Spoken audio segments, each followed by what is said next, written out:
People with psycho exes. What's the most insane thing they've ever done? My story is unique, to say the least. I was with this woman for 2 years. Back then I worked in sales, but when the economy started to decline, people just weren't buying anymore. I met her after I lost my place to live, and as crazy as it sounds, she was an S-worker. She could make more money in one night than I could in a whole week, effortlessly. Then drugs entered the picture. I know how bad that sounds, but I'm writing this now 9 months clean, into bodybuilding, back in school, and really trying to rebuild my life. Our relationship had extreme highs and lows. I was using drugs to numb myself from the pain of knowing what she was out doing. The chaos that came with addiction was relentless. We fought constantly. Whenever I managed to make some money, she would find a way to extort me, blackmail me, or even have me thrown in jail for a while. My family lost faith in me for a while, and I had nowhere else to turn. Things just kept getting worse. Last year, during the summer, I finally had enough of everything. I moved back to my hometown and stayed there for 7 months. The second to last time, she had me put in jail, she stole my car, left me with $6,000 in fines, and had the car taken away and sold at auction. When I asked her for my driver's license, she handed it to me in 6 torn pieces. During those 7 months away from her, I worked hard to pay off the fines, get my license back, and start planning a new career path.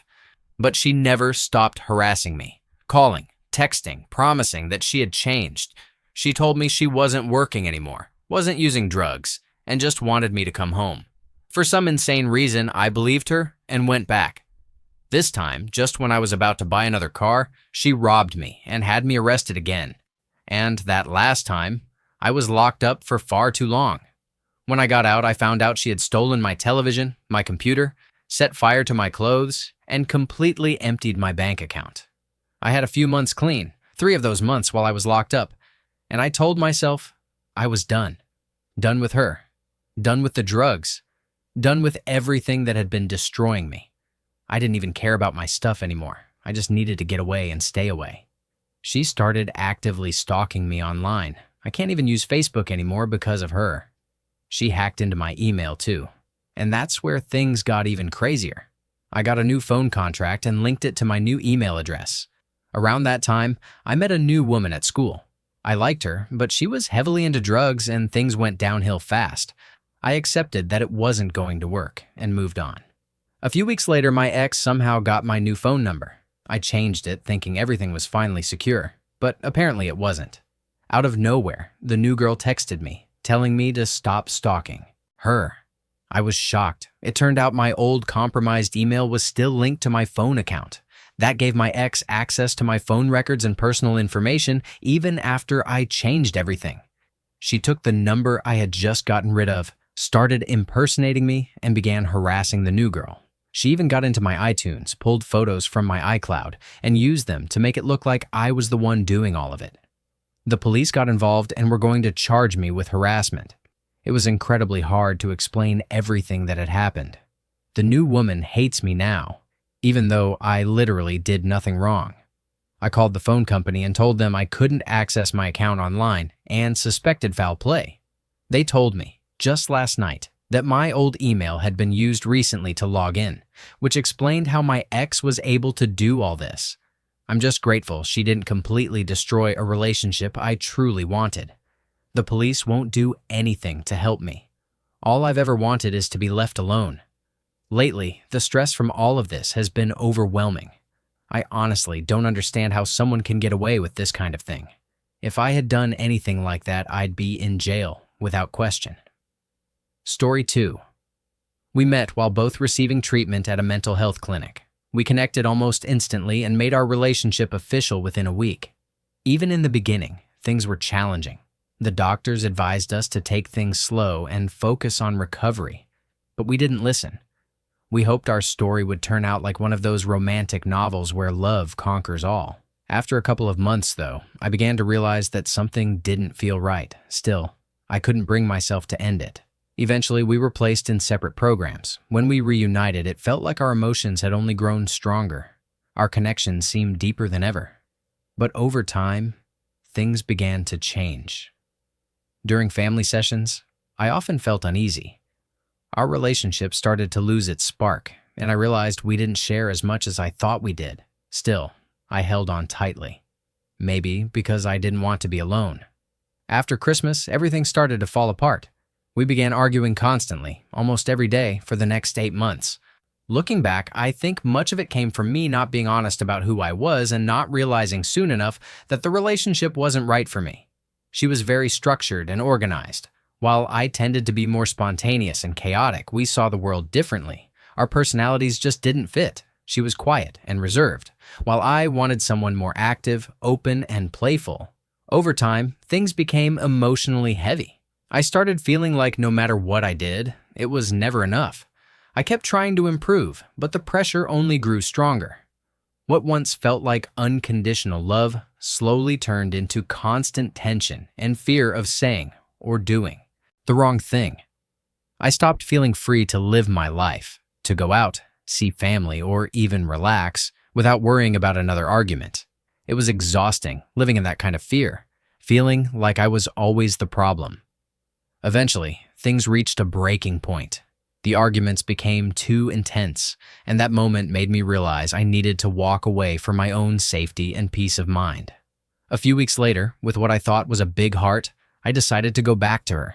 Maybe I missed the good moments we once had, or maybe I just didn't want to feel alone. But only 2 days later, everything became clear. I realized I was falling back into a situation that wasn't healthy for me. I was confusing empathy with forgiveness, and deep down, I knew I was only delaying what needed to happen. When I say things had become abusive, I mean the relationship had turned physically and emotionally harmful. It reached a point where I couldn't ignore it anymore.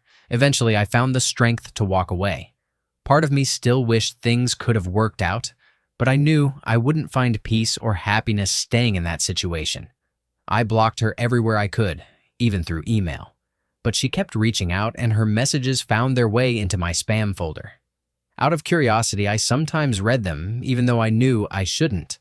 They were filled with hurtful words, blaming me for everything and saying I had used her, even though that wasn't true.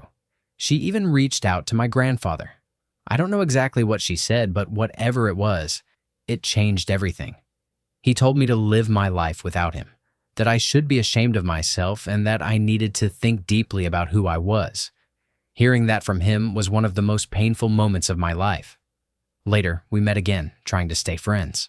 But things took a turn when I spoke passionately about a story I admired from Islamic culture.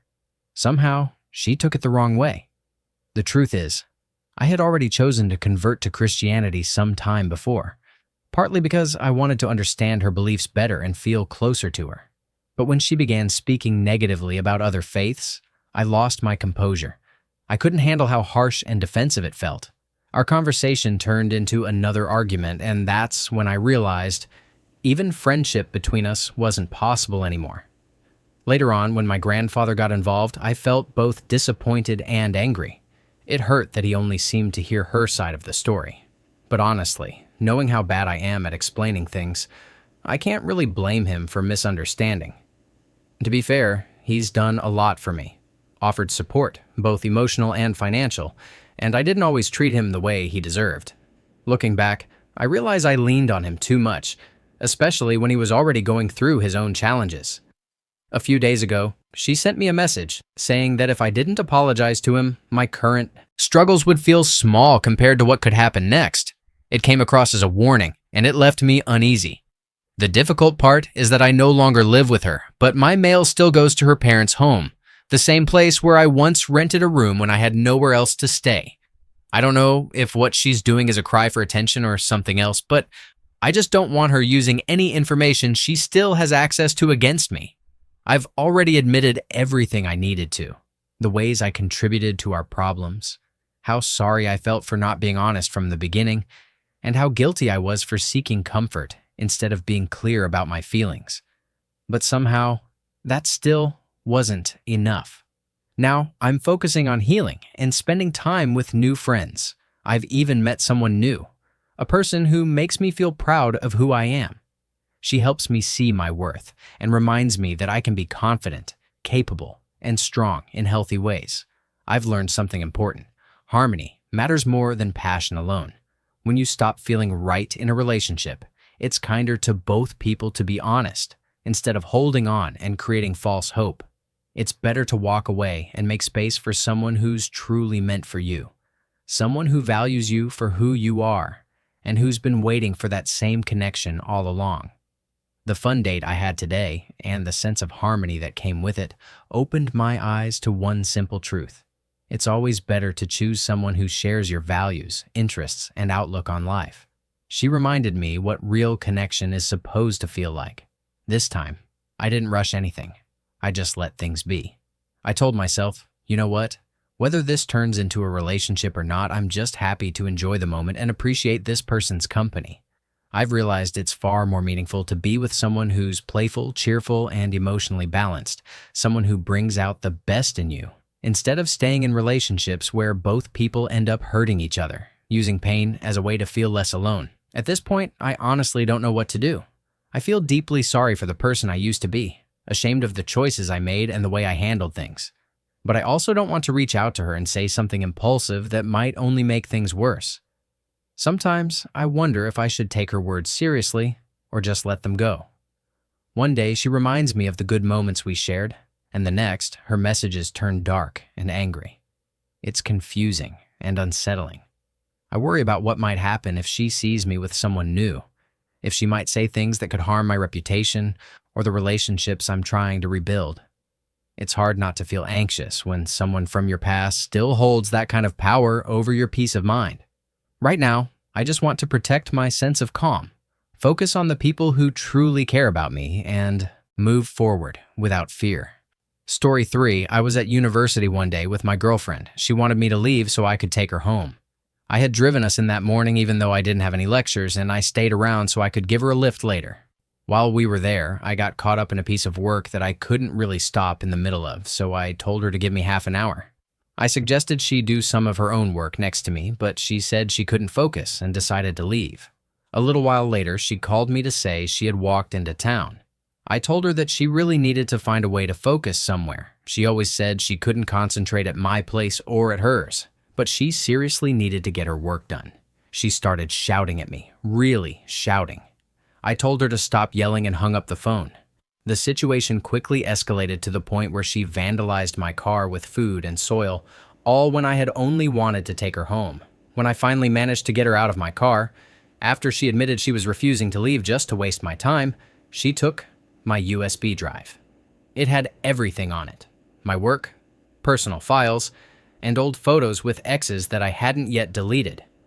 I told her there were things on there she wouldn't like, but I wasn't keeping them intentionally. I just hadn't had the chance to remove them yet.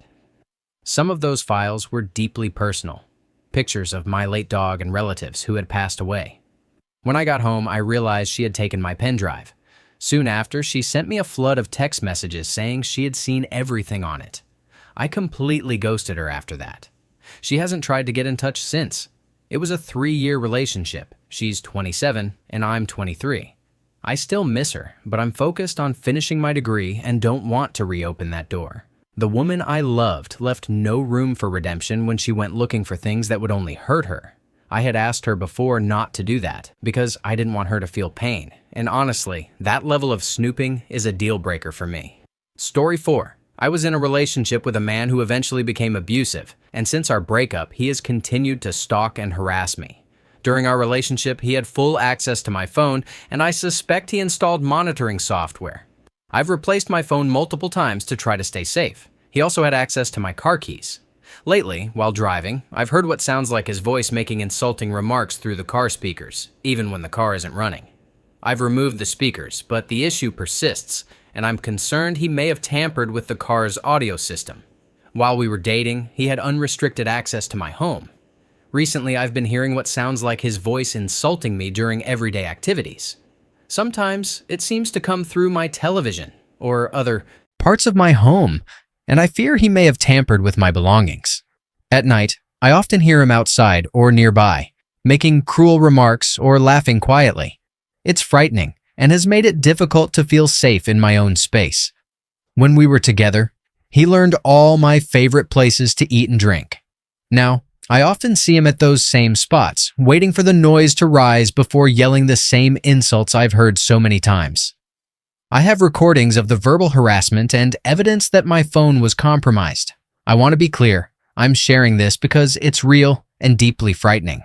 I'm still trying to understand how this continues to happen, and I'm genuinely afraid for my safety. Story 5. I started dating my ex in December 2022. At first, everything seemed fine, but over time, his true behavior began to surface. He became manipulative and emotionally controlling, often threatening self-harm and blaming me for problems that weren't mine to fix. We broke up several times, with the final split happening in April after I learned he had been unfaithful. The situation took a serious toll on my mental health, and I ended up in the hospital after a crisis. While I was there, he sent messages accusing me of faking my struggles and being a bad person. Despite everything, I eventually forgave him, something I now realize was a mistake. Eventually, he confessed that he still had feelings for me. This time, I told him clearly that I could never see myself in a relationship with him again after everything that had happened.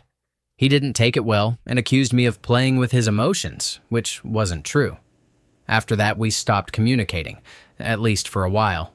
He later tried reaching out several times, often through mutual friends, even though I made it clear I didn't want contact.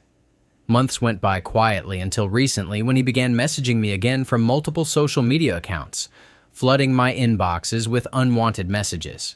After everything, I finally had enough and made the mistake of responding. He told me he was moving back to town. He had moved a couple of hours away earlier that year, and said he wanted to be friends.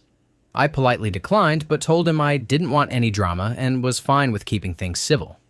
Not long after, he somehow found out that I had developed feelings for a friend of mine. That's when things escalated. He began sharing my personal information and my friend's information online, along with photos and false claims meant to humiliate us. He mocked my appearance and my struggles, turning something deeply personal into public cruelty. I believe his actions were fueled by jealousy. He even told one of my friends that he planned to win me back and was certain it would happen. When I found out, I broke down in tears and went to my parents for help.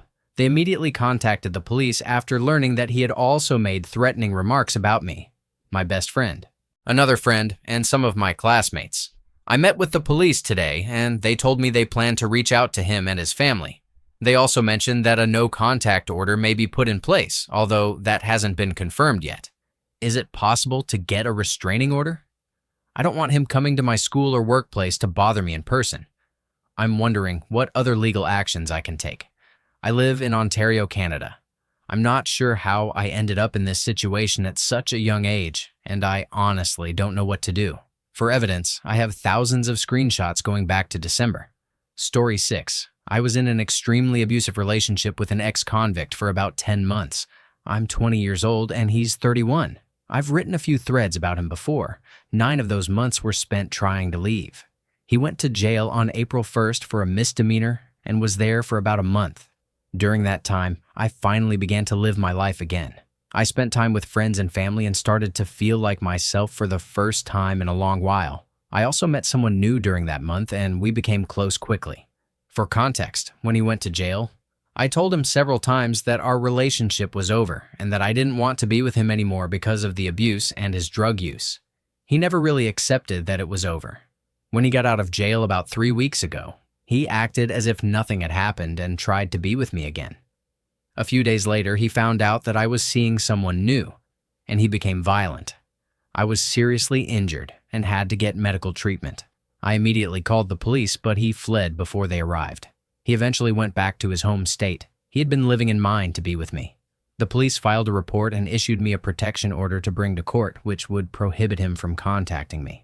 A little over a week ago, he began going out of his way to contact and harass both me and my boyfriend. He has sent multiple messages from different accounts and phone numbers, saying that I'm going to pay for what I did and that I deserve to be punished for cheating, as if the violence I already experienced wasn't enough. He also obtained and shared a private video of me without my consent, sending it to dozens of people who follow me on social media. He even threatened to send it to members of my family. On top of that, he's been trying to damage my new relationship by spreading false information, reaching out to mutual friends, and creating fake accounts to contact my boyfriend. I reached out to the police, but they told me there isn't a warrant out for him yet. They said they're making sure it's written broadly enough for him to be extradited and charged properly. In the meantime, They advised me to block him and avoid engaging with any of his new accounts. Blocking him isn't enough. This person is dangerously obsessed and won't stop trying to hurt me emotionally. I'm exhausted and starting to feel hopeless. Yes, I can change my phone number and social media accounts, but he already knows where I live. He has sent letters, tried to reach me through friends and family, and even asked strangers to contact me on his behalf. I don't know what else to do anymore. It's so frustrating and frightening. Story 7. I'm a 19-year-old man who recently broke up with my girlfriend. I'm scheduled to travel to New Zealand for a year-long work opportunity on March 31st. Somehow, she found out every detail of my flight, the exact departure time, my stopover, and even the specific plane. Information I never shared. She called and said she plans to follow me there and that she doesn't care if I don't want her around. She also threatened to harm the next person I talk to. Note, she's apparently on her way to buy a ticket as I write this. I've cut off all contact with her, but she keeps finding ways to reach me. She's shown up at my place unannounced, messaged my friends to get information, and even left notes on my car. I have no idea how she's getting these details, and it's starting to seriously worry me. I'm still planning to go through with my flight, but I need to make sure she doesn't follow me. Has anyone dealt with this kind of obsessive behavior before? Should I involve the authorities, or is there another way to get her out of my life for good? I'm not about to let her control my future, but I want to handle this safely and carefully. Any advice would be appreciated. Story 8. My ex-boyfriend, 25, and I, 20, broke up about a week ago after nearly 5 years together. Our relationship was very toxic. He often treated me badly, both emotionally and physically. The first time he was unfaithful, I couldn't bring myself to leave. But once I started college, I began to realize how much the relationship was hurting me. I was constantly sad, anxious, and neglecting everything else in my life. For a long time, I didn't tell anyone what I was going through.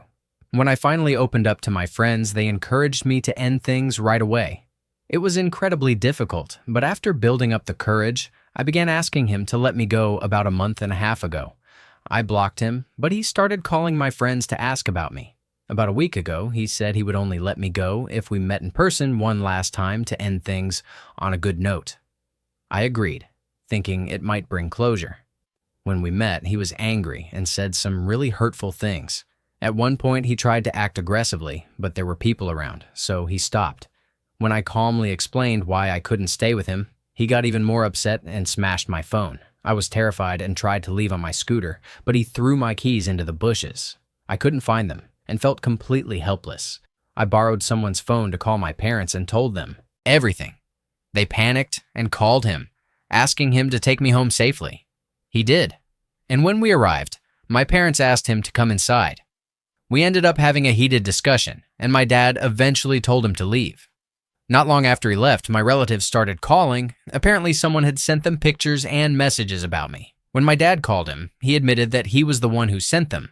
He said he had taken contacts from my phone and shared those pictures and messages with many of my family members.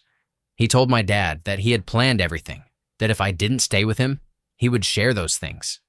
In those messages, he spread false stories about me, claiming things that were completely untrue. He ended by saying he was breaking up with me because he was tired of me. Story 9. My ex, who lives in another country, won't leave us alone. I, 18, dated a guy, 20, from another country. We started dating when I was 16 and he was 18, and we both live in Europe. Things were really good at first, but after a few months, he became emotionally abusive toward me. It affected me so much that my grades dropped, and I fell into depression. He also struggles with his own mental health and would often blame his behavior on that. Being young and inexperienced, I believed him and stayed in that toxic relationship for about a year and a half. I finally ended things earlier this year after he told me he had feelings for my best friend, 18, and admitted he never truly had feelings for me. So, a year and a half gone, and even after saying all that, he still told me, "I'll forget about her. We can work on this."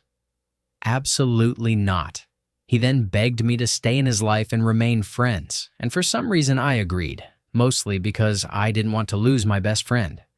Unfortunately, she had a small crush on him too, and he even promised her that he wouldn't treat her the way he treated me.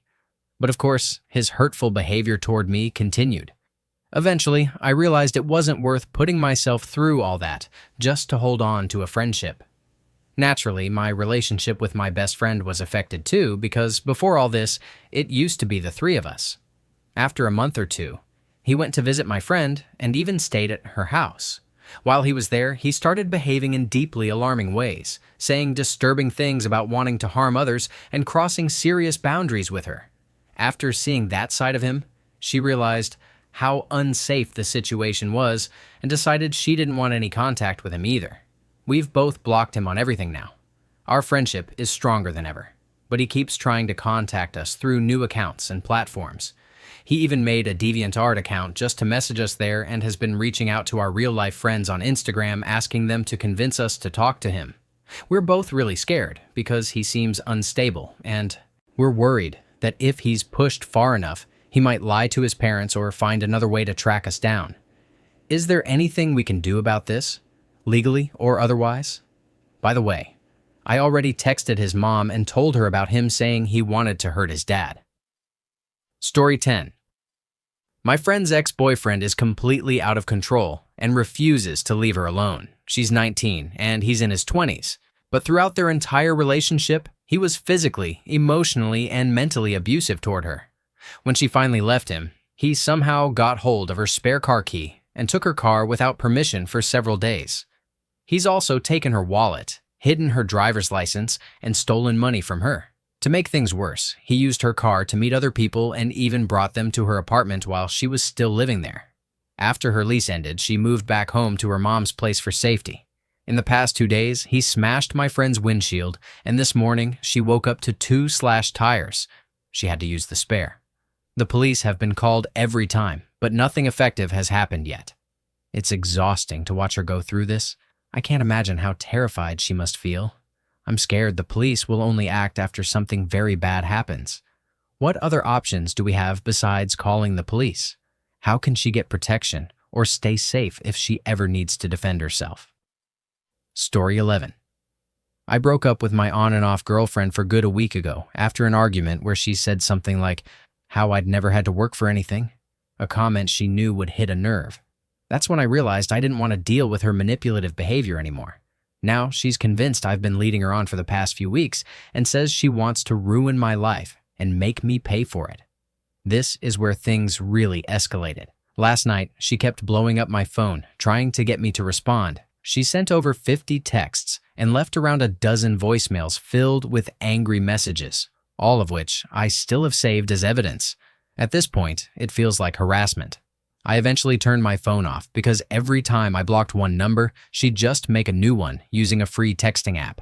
When I turned my phone back on in the morning, there were even more messages waiting, mostly threats and accusations. She said I had better respond or she'd ruin my life like I ruined hers, and claimed she'd try to get me fired. All I did was end the relationship, but she's clearly not handling it well and seems to be spiraling, trying to get me to admit I lied to her or never cared. That's not true, but things between us have been falling apart for a while. Anyway, I think she may have emailed someone at my workplace to try to get me in trouble. I'm not sure who she would have contacted since she's never been there or met any of my coworkers, but it's possible she used the contact page on the company website. First thing in the morning, I called my boss to explain what was going on. I told him, my ex-girlfriend might be trying to get me in trouble at work. She sent me a message saying she was going to report me, and I wanted you to hear it from me first in case anything comes through HR. He just laughed it off. We get along pretty well, but there are people higher up in the company who don't know me as well, and they're the ones who actually make the decisions. I believe that if she's making false claims about me to get me fired, that could count as defamation. The final incident happened just a couple of hours ago. Someone managed to sign into my Gmail account. I got an alert saying a new device had logged in from Georgia, so I'm assuming it might have been her. I immediately changed my password before anything could happen, but it was still unauthorized access to my email, which contains a lot of sensitive information like financial records and personal documents. I'm not sure if accessing that kind of data makes it a more serious issue, but it definitely feels like it should. She also told me that she had started filing a restraining order against me. I told her I had no plans to see her and asked what evidence she could even have for that. She said that judges always side with the women, and admitted she wasn't doing it because she felt unsafe, but because it would stay on my record and supposedly make it harder for me to get future jobs. I've never been threatening toward her in any way, but she has made some pretty alarming statements, and I still have all of our messages saved as proof. Can I send this information to the local court or judge where she lives and explain that she said she's filing a restraining order against me purely to make my life difficult with no legitimate reason? I've grown tired of dealing with this over the past week, and I want to take action to deter her from ever trying anything like this again. I'd like to pursue this to the fullest extent of the law. My questions are, do I just have a list of random misdemeanor charges against her? Or could I actually sue her for emotional distress because of all the hateful and disturbing messages she sent? Could her saying that she'll watch me burn be taken as a death threat? Is unauthorized access to my email account a jailable offense? And finally, could I combine any or all of these actions into one case? Story 12. I came home from work one day to find my ex in the kitchen and my kids in the living room playing video games. I walked up behind her, gave her a hug and a kiss, and she turned around and, in a sharp tone, asked, "Why are her underwear in our laundry again?" By her, she meant our roommate, who's a close friend of the family. An argument followed. I stayed calm the entire time and made sure not to raise my voice or act threatening. I'm 6 feet 8 inches, and she's about 5 feet tall, so I was careful to give her space. Suddenly, she pulled out a can of mace, threatened to use it, and said she was leaving. I told her calmly, "Okay, then please go." As she walked down the hallway toward the front door, I told the kids to go to their room. I didn't want them to see us arguing. While passing through the living room, I noticed her cigarettes on the counter, picked them up, and went toward the door. She came around the corner, spraying mace toward the wall and then in my direction. I instinctively reached for the can to stop the spray. She covered her face, but kept pressing the nozzle, accidentally spraying herself across the face and chest. The can fell to the floor, still going off, and I picked it up to find that the nozzle was broken and spraying everywhere, covering both of us in the process. I dropped the can and kicked it away, while she screamed from the pain. Remembering that milk can help neutralize mace, I told her to come into the kitchen so I could help rinse it off. She couldn't see or stand because of the irritation, so I put my arms under her and helped guide her to the kitchen. She struggled, kicking and fighting as I tried to help. I still have the marks from that day. After using milk to help ease the burning, I helped her to the bathroom and asked her to leave the door unlocked. I was concerned for her safety since she had a history of severe depression and previous attempts. About 15 minutes later, I knocked on the bathroom door to check if she was okay, but there was no response. After waiting a few more minutes and knocking again with no answer, I tried the handle. It was locked.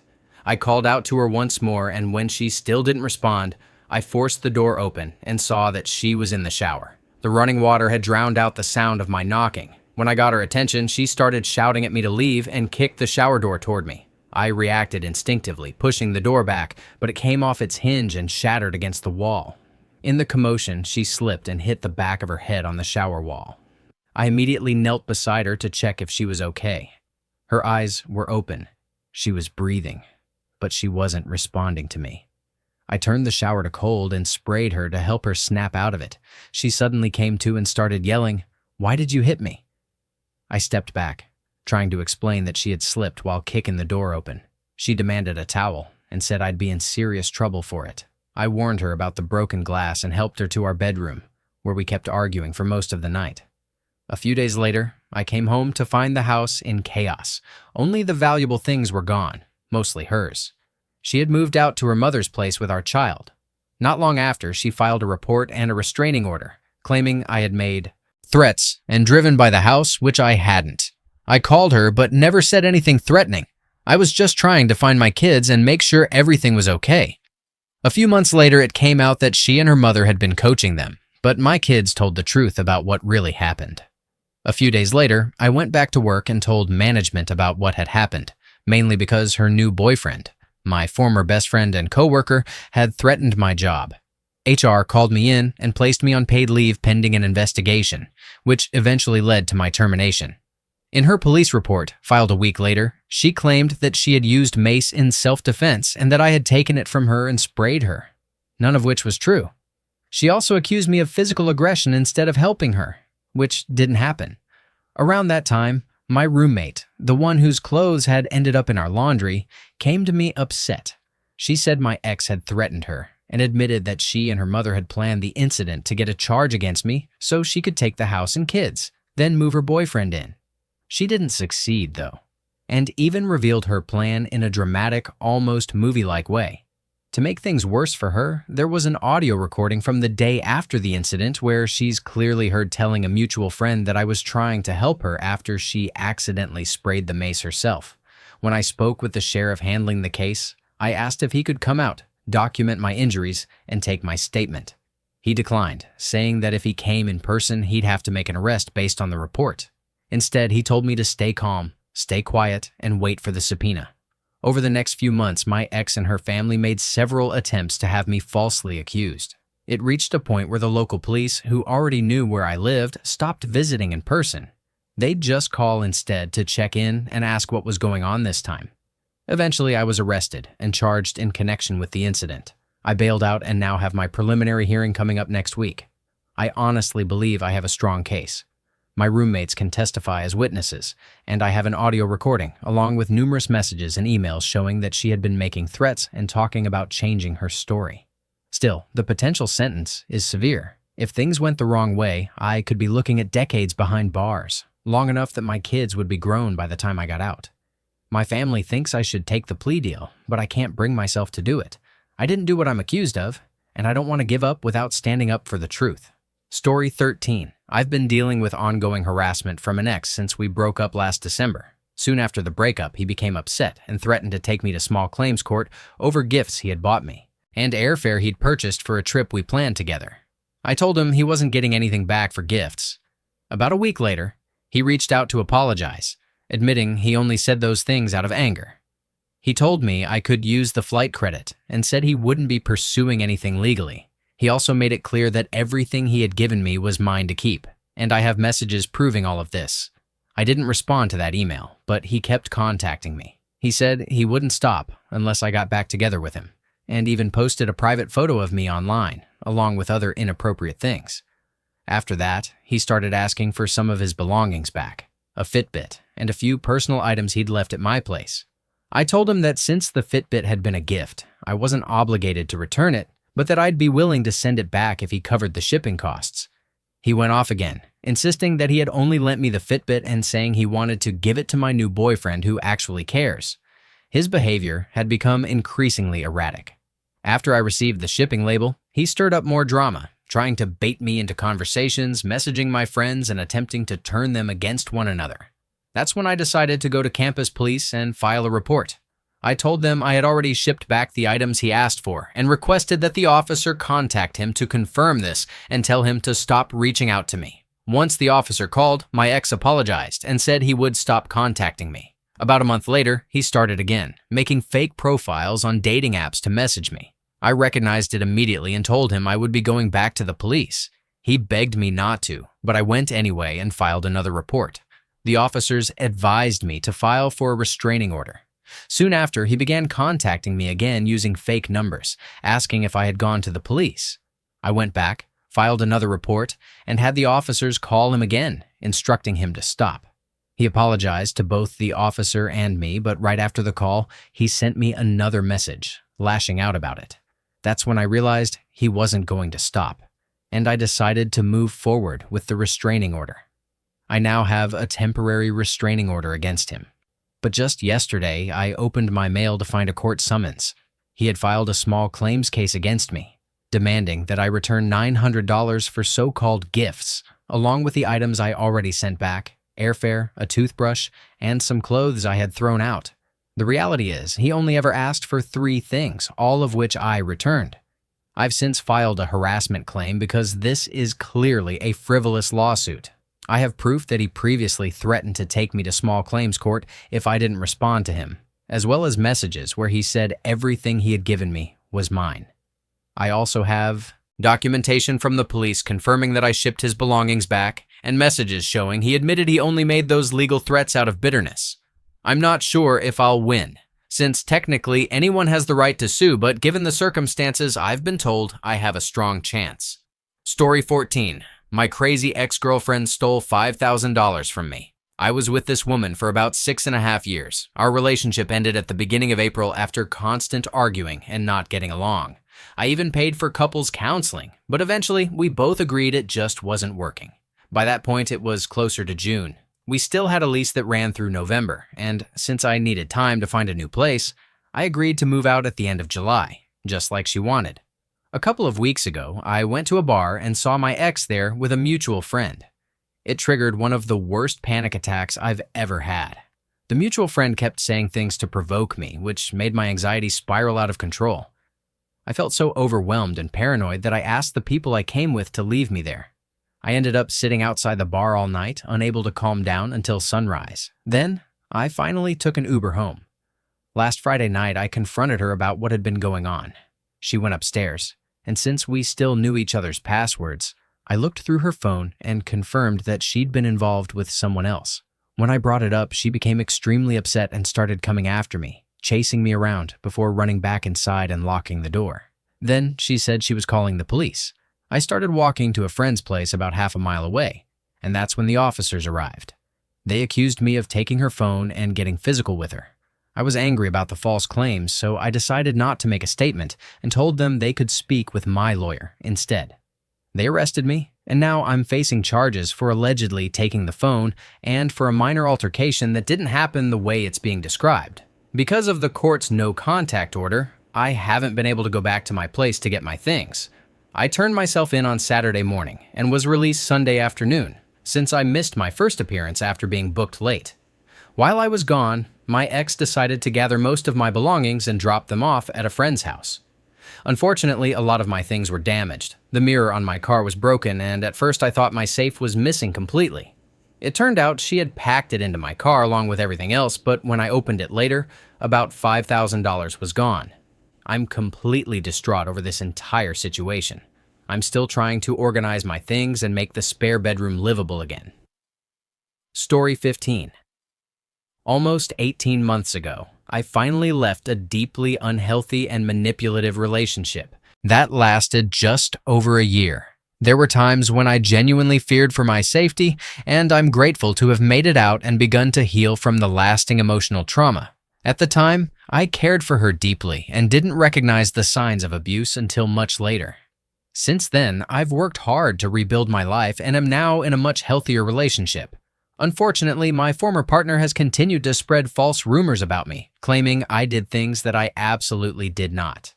She's gone to great lengths to make these stories seem believable, and it's been a painful experience to see those lies circulate. Right now, I feel like I have no leg to stand on. Aside from my family, who witnessed what really happened, I've lost nearly all of my friends. The few friends I still have mostly don't even realize she's my ex, but the rumors are spreading fast. It feels like there's a group of people who've already decided I'm guilty of things I never did, and that's been incredibly hard to live with. The truth is, my entire social circle is connected. One big group of around 60 to 80 people made up of close friends, and acquaintances. I can't just walk away from everyone and disappear. It feels like that would mean giving up everything I've built. We all live in the same small town where everyone knows each other, and that makes it impossible to escape the rumors. Staying here feels like waiting for the fallout from lies I can't seem to stop, and that thought honestly makes me sick. I loved this girl. I gave up so much of my life for her. When it all fell apart, I was completely broken. She moved on with someone I once thought was my best friend, and I was left trying to rebuild myself from nothing. I ended up in the hospital, in therapy, in sleep therapy, everything. I used to be a normal teenager, but that experience changed me completely. 18 months later, after slowly putting the pieces back together and trying to move forward, it feels like everything is crashing down again. I'm angry, so angry and hurt that I don't even know what to do. I want to scream, cry, and at the same time, I just want it all to stop. I want my life back. I want to feel like myself again. I'm not a puppet. I need to take control of my life, but I don't know how.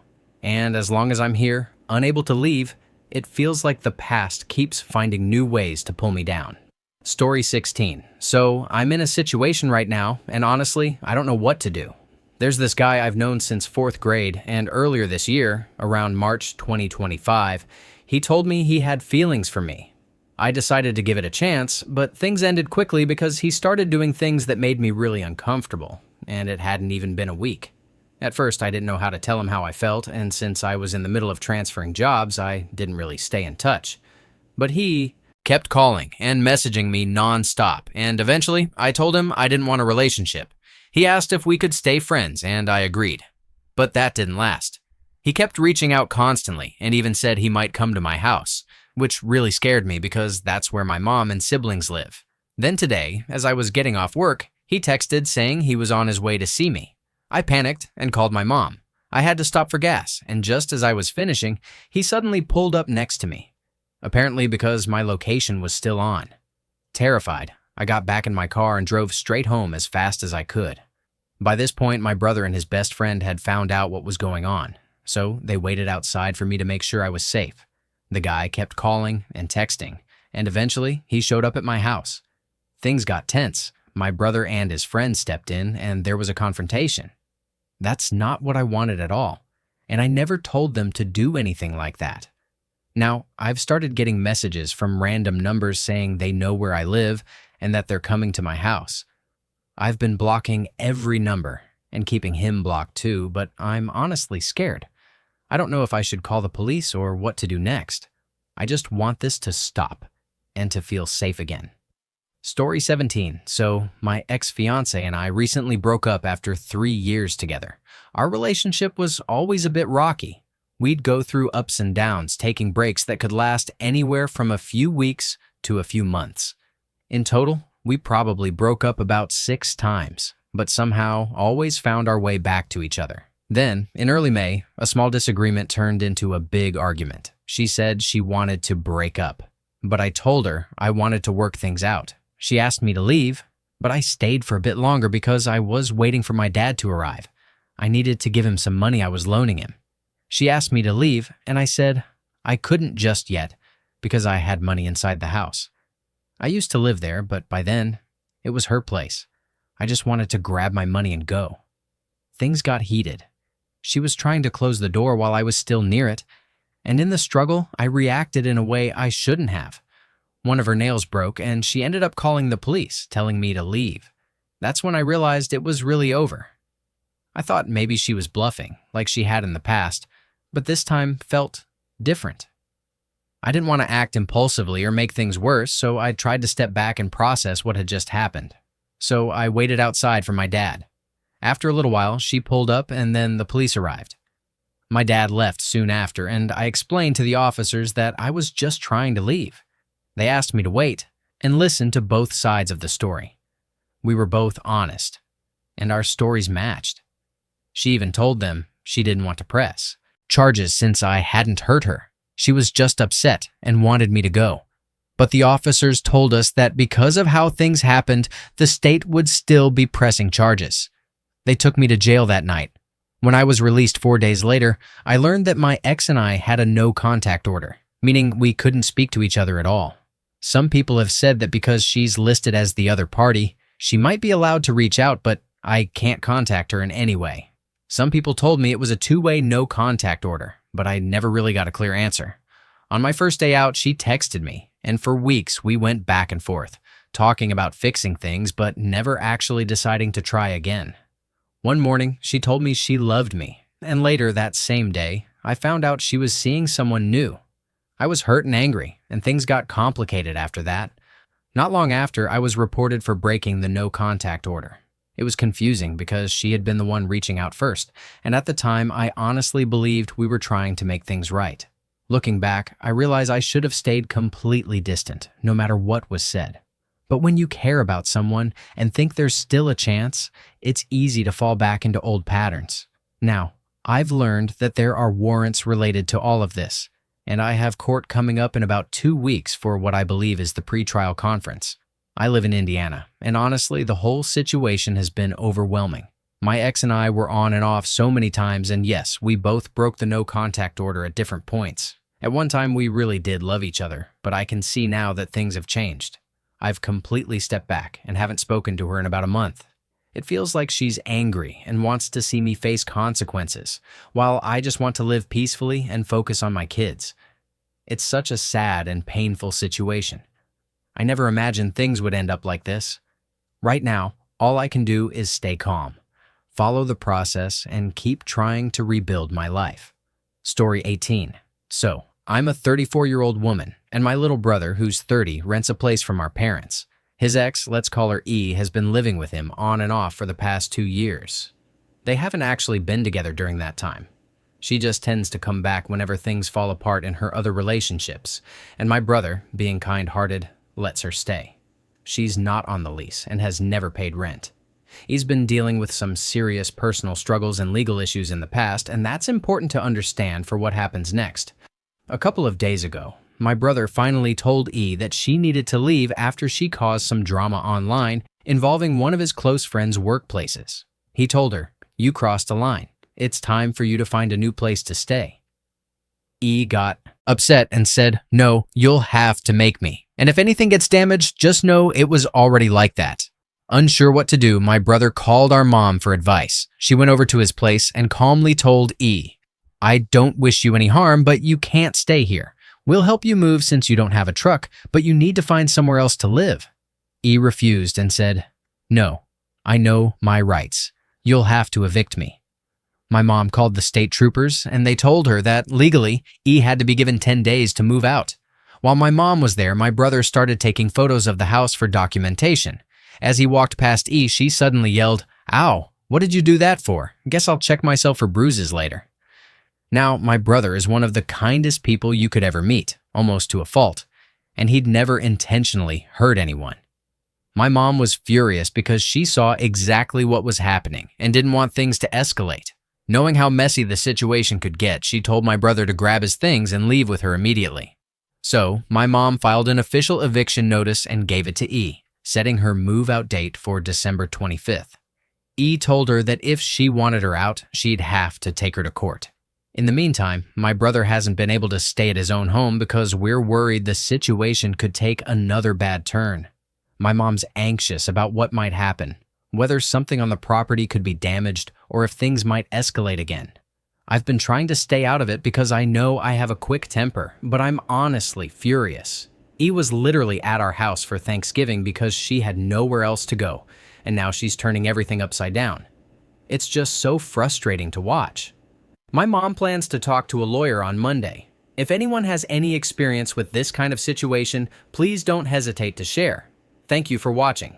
If you enjoyed this video, be sure to give it a thumbs up, subscribe, and hit the bell icon so you never miss an update.